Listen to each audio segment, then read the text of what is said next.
Subscribe the MobileSapp videos and click on the bell icon to be the first person to watch my videos. Hello दोस्तों, मैं हूं अमर प्रेम और आप देख रहे हो मेरी theMobilesApp की वीडियोस। आज हम बात करेंगे नोकिया के 5.3 फ़ोन के बारे में। इस वीडियो में हम आपको इस फ़ोन के बारे में प्लस पॉइंट और माइनस पॉइंट के बारे में बताने वाला हूं। मुझे एक दो चीज़ इसकी जो काफ़ी थोड़ी अच्छी नहीं लगी है तो उसके बारे में आपको मैं बताऊंगा, और इसका कैमरा कैसा और प्रोसेसर कैसा। इस वीडियो में हम सब चीज़ों के बारे में डिस्कस करेंगे और साथ में आपको बताऊँगा कि अगर आपको गेमिंग के लिए फ़ोन लेना है तो आप कैसी गेमिंग कर पाओगे इस फ़ोन में। तो वीडियो के लास्ट तक जरूर देखें। अगर आप मेरे चैनल पर पहली बार आए हैं तो सब्सक्राइब जरूर करें, क्योंकि मैं ऐसी टेक्निकल वीडियो में सब बनाता रहता हूँ और अब यहाँ तक आ ही गए तो सब्सक्राइब जरूर करना चाहिए आपको। गवर्नमेंट जॉब से जुड़ी हर लेटेस्ट जानकारी के लिए मेरी वेबसाइट जरूर विजिट करें, लिंक डिस्क्रिप्शन में है। सबसे पहले हम बात करेंगे फ़ोन के डिस्प्ले के बारे में। तो इस फ़ोन में आपको मिलेगा 6.5 इंचज़ का HD+ डिस्प्ले और यह है IPS डिस्प्ले है। अगर आपको फिंगरप्रिंट सेंसर ये पसंद है तो इसमें आपको फिंगरप्रिंट सेंसर बैक में मिलेगा, जो कि रियर माउंटेड फिंगरप्रिंट सेंसर है इसमें, और इसके साथ ही फेस अनलॉक भी आपको मिल जाएगा। फ़ोन का वेट ठीक ठाक है, फ़ोन का वेट ज़्यादा नहीं है क्योंकि फ़ोन का वेट है 185 ग्राम्स। तो सब चीज़ों को मिला के इस फ़ोन में वेट वगैरह सब ठीक है।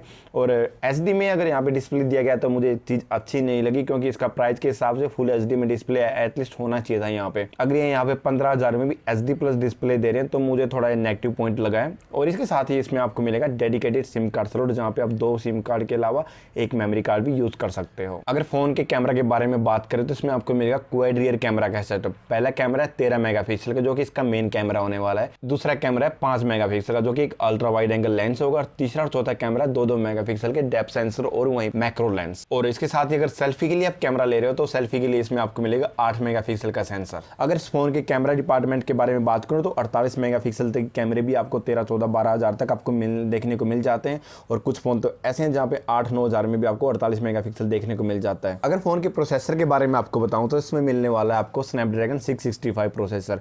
और इस प्रोसेसर पर आप क्या कर पाओगे, इस प्रोसेसर पर अगर आप गेमिंग करोगे तो मीडियम सेटिंग पर ही कर पाओगे, और उसके साथ अगर आप और भी कुछ करना चाहते हो तो लंबे टाइम के लिए ठीक ठाक तरीके से कर पाओगे। लेकिन गेमिंग आराम से नॉर्मली कर पाओगे, जो मीडियम सेटिंग तक की। हाई सेटिंग पर जाओगे तो आपको लैग वगैरह देखने को मिल जाएगा। इस फोन में मुझे सिक्योरिटी के हिसाब से काफ़ी अच्छी चीज़ लगी है, वो ये है कि इसमें सिक्योरिटी पैच अपडेट 2 साल तक के लिए आपको मिलने वाला है। इस फोन का एक काफ़ी प्लस पॉइंट है, और इसके लिए आपको एक बार वीडियो को लाइक ज़रूर करना चाहिए। यह फ़ोन 2 वेरिएंट में आता है, 4GB रैम के साथ 64GB की इंटरनल मेमोरी, और दूसरे वेरिएंट में आपको मिलेगी 6GB रैम के साथ 64GB की इंटरनल मेमोरी।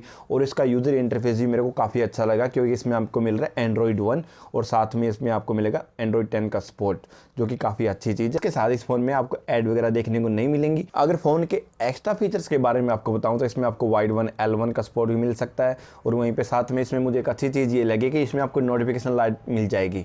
वहीं पे साथ में डुअल वोल्टेज वाईफाई कॉलिंग, जो कि नॉर्मल चीज़ें होती हैं, हर फोन में आ जाती हैं, वो भी आपको इसमें मिल जाएंगी। अगर फ़ोन की बैटरी के बारे में आपको बताऊं तो 4000 mAh की बैटरी दी गई है, और इसको चार्ज करने के लिए दिया गया है 10 वोल्ट का चार्जर।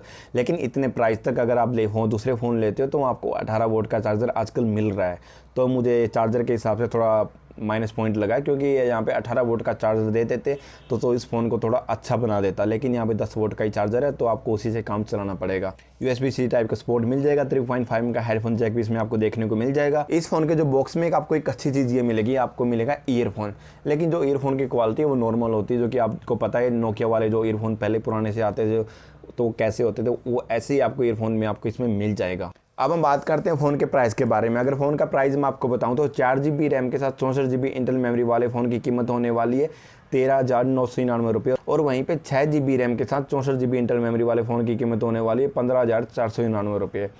अगर मैं प्राइस के हिसाब से आपको बताऊं तो थोड़ा मेरे को प्राइस ज़्यादा लग रहा है। अगर कंपनी को यही प्राइस रखना था यहाँ पे कंपनी को थोड़ा प्राइस में आपको कुछ और चीज़ें अच्छी देनी चाहिए थी। यहाँ पे आपको फुल HD का सपोर्ट मिलना चाहिए था डिस्प्ले में, और साथ में 18 वोल्ट का चार्जर आपके पास होना चाहिए था। क्योंकि अगर ये चीज़ें थोड़ी अच्छी हो जाती तो फ़ोन थोड़ा और अच्छा हो जाता। अगर आपका फ़ोन गेमिंग वगैरह के लिए किसी चीज़ के लेना तो ले सकते हो, लेकिन बस मुझे थोड़ा और प्राइस सा लग रहा है। गेमिंग वगैरह में भी आपको और किसी चीज़ में भी दिक्कत नहीं होने वाली, और डे टू यूज़ में तो एकदम अच्छा चलेगा। अगर आपको वीडियो पसंद आए तो लाइक करें और इसके साथ ही सब्सक्राइब जरूर करें, क्योंकि मैं ऐसी टेक्निकल वीडियो हमेशा अपलोड करता रहता हूं।